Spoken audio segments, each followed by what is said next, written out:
தொடர் விடுமுறை மற்றும் வார இறுதி என்பதால் திருச்செந்தூர் சுப்பிரமணிய சுவாமி கோயிலில் பக்தர்களின் கூட்டம் அலைமோதி காணப்படுகிறது. இது தொடர்பான கூடுதல் விவரங்களை செய்தியாளர் சரவணன் வழங்க கேட்கலாம். சரவணன், விவரங்கள். வணக்கம் விக்னேஷ். அறுபடை வீடுகளில் இரண்டாம் படை வீடான சிறந்த பரிகார ஸ்தலமுமாக பார்க்கப்படக்கூடிய திருச்செந்தூர் அருள்மிகு சுப்பிரமணிய சுவாமி கோவிலில் தொடர் விடுமுறை மற்றும் ஞாயிற்றுக்கிழமை இன்று என்பதால் பல்லாயிரக்கணக்கான பக்தர்களின் வருகை அதிகரித்து காணப்படுகிறது. அது மட்டுமில்லாமல் இன்று ஞாயிற்றுக்கிழமை விடுமுறை தினம் என்பதால் தமிழகத்தை சேர்ந்த பக்தர்கள் மட்டுமல்லாமல் மற்ற மாநிலங்களை சேர்ந்த பக்தர்களும் இன்று அதிக அளவில் கோவிலுக்கு வருகை தந்திருக்கிறார்கள். இதனால் கோவில் வளாகம் முழுவதும் திருவிழா போல காட்சியளிக்கிறது. திருச்செந்தூர் கோவிலில் இன்று மற்றும் நேற்று மற்றும் இன்று ஆகிய 2 நாட்கள் வார விடுமுறை என்பதால் இதனை முன்னிட்டு பல பக்தர்கள் தங்களது நேர்த்திக்கடனை செலுத்துவதற்காக இன்று அதிகாலை முதலே கோவில் வளாகத்தில் குழுமியிருக்கிறார்கள். இன்று அதிகாலை கோவில் நடையானது இதற்காக திறக்கப்பட்டது. இன்று அதிகாலை 5:30 மணிக்கு விஸ்வரூப தீபாரதனை, அதனைத் தொடர்ந்து உதய மார்த்தாண்ட அபிஷேகமும் மூலவருக்கு நடத்தப்பட்டது.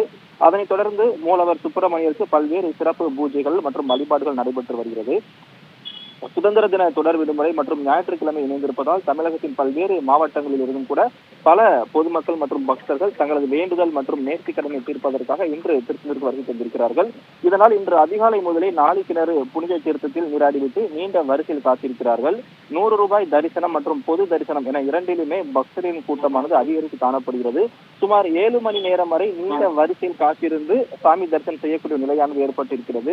அது மட்டுமல்லாமல் கோவில் வளாகத்தில் இருக்கக்கூடிய முடி காணிக்கை செலுத்தும் இடம் மற்றும் நாளிக்கிணறு என 2 பகுதியிலுமே சுமார் 2 மணி நேரம் காத்திருக்க வேண்டிய ஒரு நிலை ஏற்பட்டிருக்கிறது.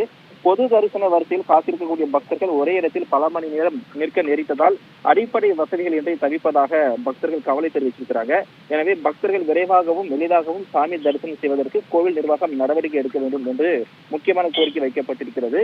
சாதாரண நாட்களில் எந்த அளவிற்கு பாதுகாப்பு வசதிகள் மற்றும் முன்னெச்சரிக்கை நடவடிக்கை மேற்கொள்ளப்படுமோ அதே அளவுதான் இன்று வார விடுமுறை நாள் மற்றும் வார இறுதி நாட்களிலுமே இது போன்ற ஒரு நிலை தொடர்கிறது. எனவே வார இறுதி நாட்களில் இந்த பொது மக்களுக்கு தேவையான அனைத்து அடிப்படை வசதிகளையும் அதிகரித்து கொடுக்க வேண்டும் என்று கோரிக்கை எழுந்திருக்கிறது. பொதுவாக திருச்செந்தூர் சுப்பிரமணிய சுவாமி கோயிலுக்கு வரக்கூடிய பொதுமக்கள் மற்றும் பக்தர்கள் சாமி தரிசனம் செய்துவிட்டு அங்கிருந்து நேரடியாக குலசேகரப்பட்டினம் முத்தாரம்மன் கோயிலுக்கு செல்வது வழக்கம். எனவே திருச்செந்தூரில் இருந்து குலசை செல்லக்கூடிய அந்த சாலையிலுமே போக்குவரத்து நெரிசலானது அதிக அளவில் காணப்பட்டு வருகிறது. எனவே பக்தர்கள் மற்றும் பொதுமக்களின் வசதிக்காக வார இறுதி நாட்களில் போக்குவரத்து காவலர்களை கூடுதலாக பணியமர்த்த வேண்டும். கோவில் வளாகத்தை சுற்றிலும் மக்களுக்கு தேவையான அடிப்படை வசதிகளை இன்னும் அதிகரித்து செய்து கொடுக்க வேண்டும் அப்படின்ற மாதிரியான கோரிக்கையும் பொதுமக்கள் வச்சிருக்கிறார்கள். விவரங்களுக்கு நன்றி சரவணன்.